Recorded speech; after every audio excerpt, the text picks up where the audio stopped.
Welcome back to Breakfast from Bahrain. My name is Bob Babbitt. We're brought to you by Babbittville Radio. Our next guest, two-time Ironman world champion, 5 Challenge Roth titles. How many? 4 titles. I got 4 beaten by a sprint. Yes. We count that as a win. That's because a draw. Lothar's not here right now. If Lothar was here, I'd tell him it was a draw. He'd argue the point, but it was very he'd close. lose. He'd lose. He'd lose it. If I was arguing, he'd lose, but I think if he was here, he'd win me over. But. You know, as a guy who's a fan of this sport, this type of event where you've got some great 70.3 half Ironman distance or half distance athletes, long distance guys, Ironman champions, Challenge Roth champions, and then you mix in some of the Olympic athletes as well. That's pretty cool.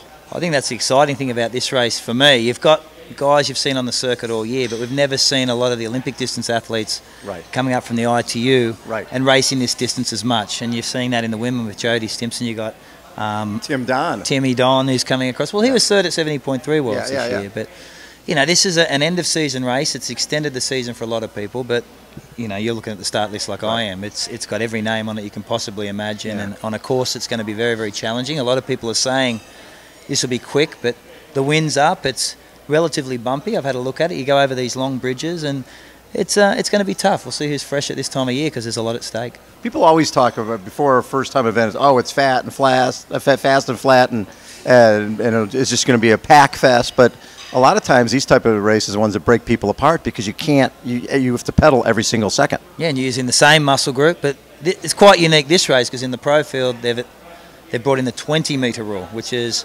8 metres further than we have to than is at any other race we've ever done. So they really, really wanted to keep this event fair, and you know, that was sort of at the demands of the professionals. They're like, look, if this sort of money at stake, we want the winner to be the winner. There's no discussions after the race. There was packs and there was all this. So 20 metres, the pros were very, very happy about that, and that's going to make for a very, very tough event for everybody. I'm not saying that in other races there is drafting, but the pack, it is a lot more space in that pack, so to get shelled out the back of a pack when you're already in it is a lot easier to do. Well, you've been in that type of group racing before. You know when you're in a race like Kona that your heart rate's a lot lower if you're sitting 4, 5, 6 back in a group, correct? Yeah, definitely. And you feel a lot when you're with the pack. You feel like you're close. At 12 metres, the drafting effect isn't there. There's a pacing effect, but you feel like you're part of something.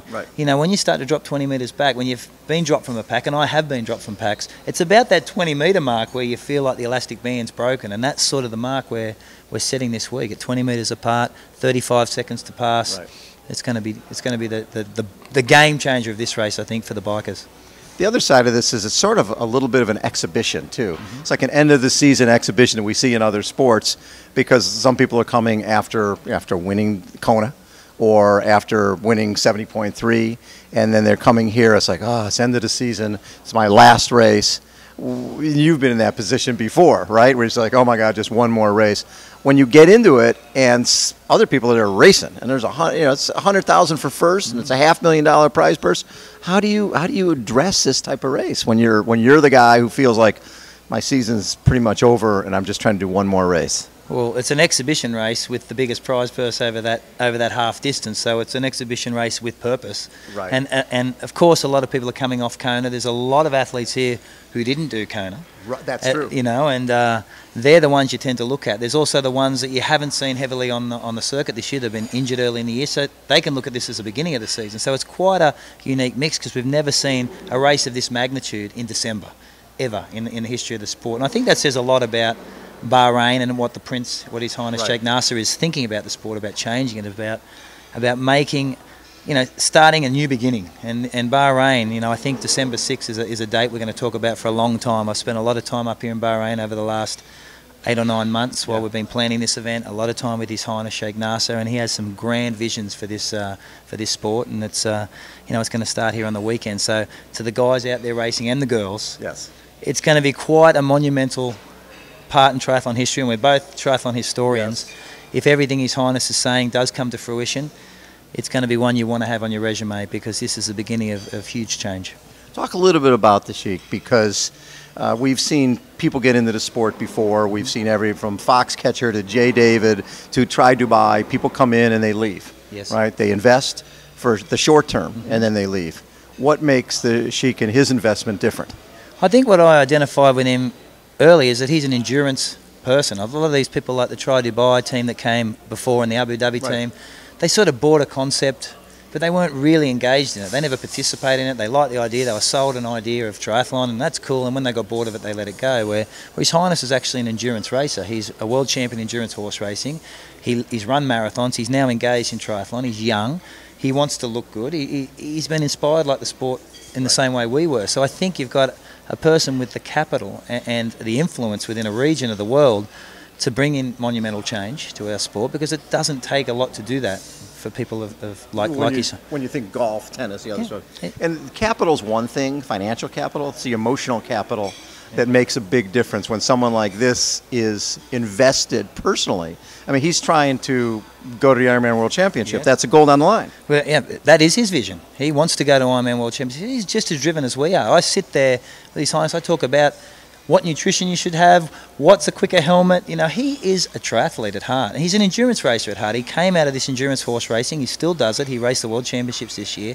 So as I said to him, he's all about going faster for longer. And he was drawn to triathlon because he's not a super fast guy, but he likes to test the endurance boundaries. And his mindset is very much an endurance mindset. And when you think of Bahrain as a place in this region of the world, the history of these guys is all about, you know, these long walks, you know, across the desert. So it really fits into their psyche. So when he told me to my face that when he first did his first triathlon, he was like, oh, you know, I don't really swim very good. I don't really bike that well, but I enjoy to run, and instantly caught by it. And for him, it's about improving those three disciplines. He loves this endurance mindset. He loves what it has, and he couldn't believe that a sport that is this difficult didn't have the backing, really, of the support that it deserved, and he's very, very keen to change that.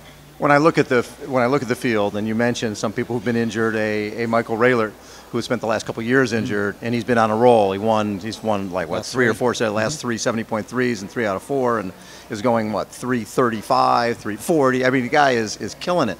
And Tim Don, obviously, coming as a guy who came off 7.3 worlds as well, and is an Olympic distance guy.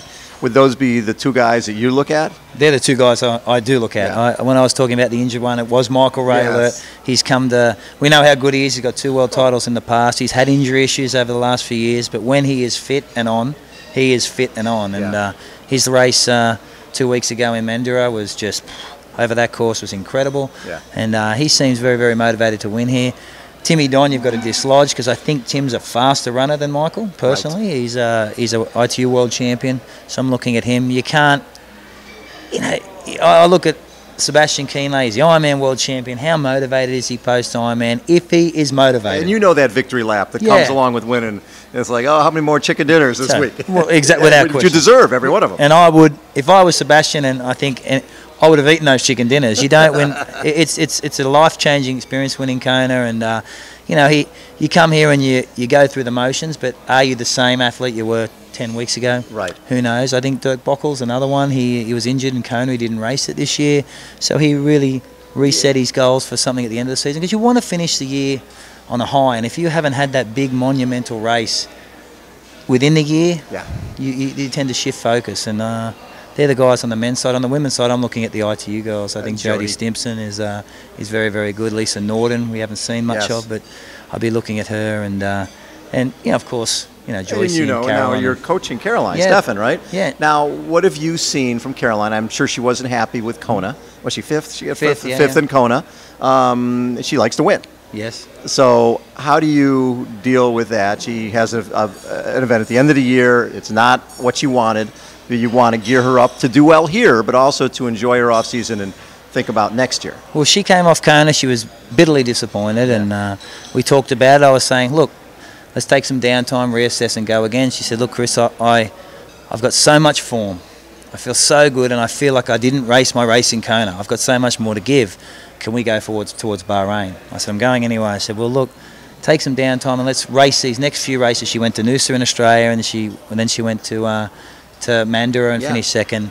And I just said, race with happiness. This is bonus. And then we'll go to Bahrain and you have fun. We're going to take the end of the year off, so everything here is bonus. I think Caroline races a lot better, relaxed, and Yes, that's true. you know, I think she can be one to beat here. She's in great form, and she seems in a good headspace, and she knows this is the end of the year, and she's going to head up and see her parents up in Switzerland. So I put her right up there. It's all about that leg speed, I think, and it's how close Jodie Stimpson and these guys can stay to the powerhouses on the bike, because if they're close, it's going to be hard for the Ironman girls to beat her. So people watching at home are going, how come you're not talking about Chris McCormack and how he's going to do and what mind games he's going to play with the other athletes? Macca is now a working man. And for the people out there in the audience, how much more fun is it to be an elite athlete than it is to actually have a real job? I'd love to go back to being an elite athlete, that's for sure.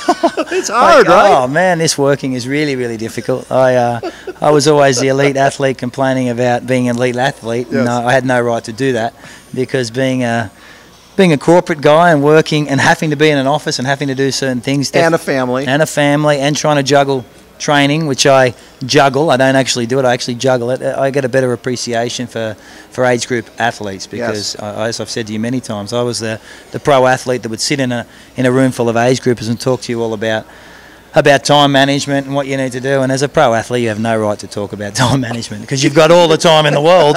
You don't need to manage anything.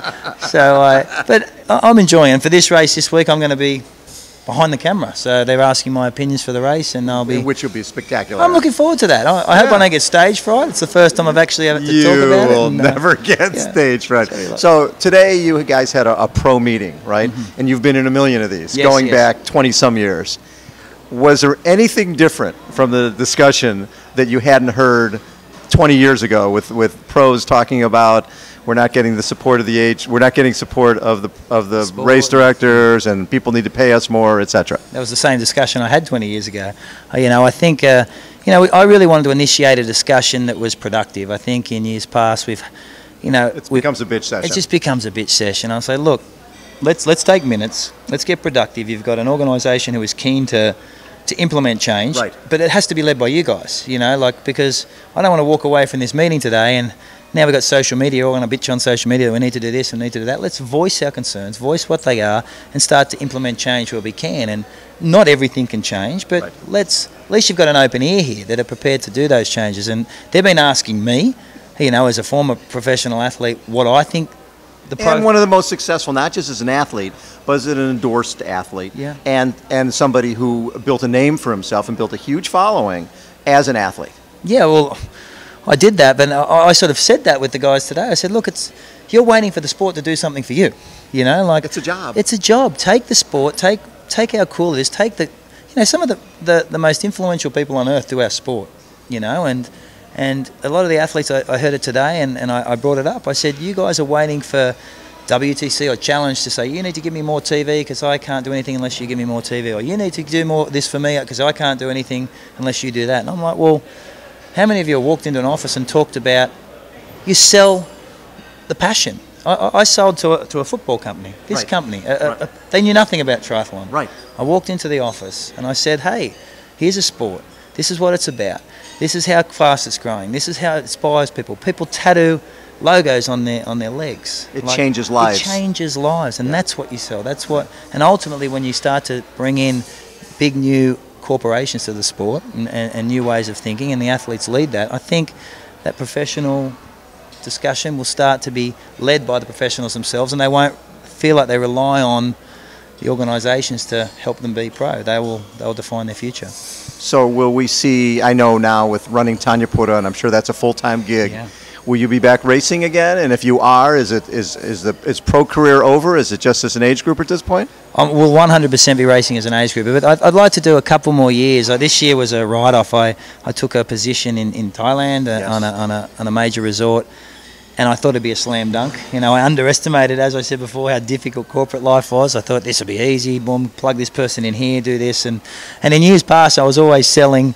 You do a deal with a company, you stick a logo on yourself, and you do a few appearances. But as I start to cut deals now, they actually chew up time. I actually need to go and execute on certain things that suddenly there's not enough hours in the day. So it chewed up a lot of my time this year. Welcome to my world. You sell them on an idea. I got an idea. They go, we love it. Then you're like, crap, now I got to go Yeah, write you it do up. it, totally. I got to put the proposal together. Then I got to implement it. As a pro athlete, I was selling them on that idea, the idea being me, and they should put a logo on me, and I'll come and take a few photos I'll with go them. race, And I and go I'll- and do my... Nothing changes time-wise in my life. It's just another person. But as you said, in the corporate world, you sell them on an idea and a concept, you write it up, you got to bring the implementation strategies in, you got to bring the Sweet people in, you got to bring the... It's like, shit, I got to work. But that's been said. I really lost a year, but I really enjoyed the entire process of re-entering the corporate life, and I've committed to myself that I would like to come back within Asia, not against the big boys, and just get fit again and active again, and keep my pro card and race, and do some of the events. I'm going to do the Norseman 100% next year, and just some key events that I've always wanted to do, and just stay active. And when that's over, as I've said a million times, I'll be racing age group. I'll be in the 75 plus age. That's ultimately my aim. What I love is how everything's come full circle. Here you were working a job, miserable, overlooking Sydney Opera House going, oh my God, I just want to be a professional triathlete.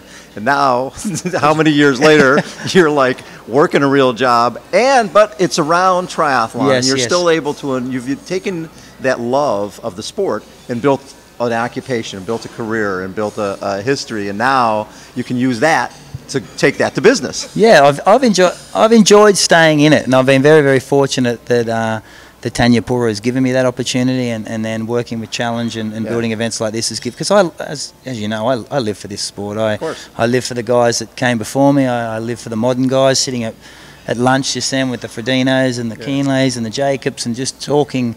You know, I feel embarrassed because it's their era, and I never want to. I'm like, oh man, I was just talking about Hawaii to them. I'm still a geek, you know. I'm like, wow, this year I watched you do this, and I think they're looking at me like, geez, you know, this get guy, a life. yeah, get a life, mate. But I honestly love it. Like I really, really do. So you know, it's full circle. It's come, but it will never complete itself, because I'm never going anywhere. Whether I'm at the pointy end of a field, whether I'm just hanging out as an age grouper, I've been doing races. Doing full triathlons with me. Full triathlons with you. Our board shorts. Yeah, I keep bumping you at these triathlons because I just love to race. You know, how many races have we turned up to? No pro field. I roll up right next to a beach cruiser, and there you got with you had your little brown bag. We were at Hermosa Beach doing a little triathlon, and you know, you're showing people how to set up their transition. They have no idea who you are. Yeah. That's the coolest thing in the world. And that'll never stop. I love it. Love it. And it's just what's so cool about this sport. Well, thanks so much for everything you do for the sport. Cheers. I love it. Chris McCormack has been our guest. He will not be racing, but you can check it out. Is it just the Challenge website, right? Live. Yes, live. Challenge Bahrain live. Challenge Bahrain live coverage all day long on Saturday. Probably one of the greatest fields ever assembled. $500,000 in prize money, $100K in first, and Mac is just pissed this wasn't about 5 or 6 years ago. I raced for 10. You raced for a bagel and a T-shirt. Yeah, totally. All right. I never got the T-shirt. This is Breakfast from Bahrain. My name is Bob Babbitt. We're brought to you by Babbittville Radio. Hold on, everyone. We'll be right back.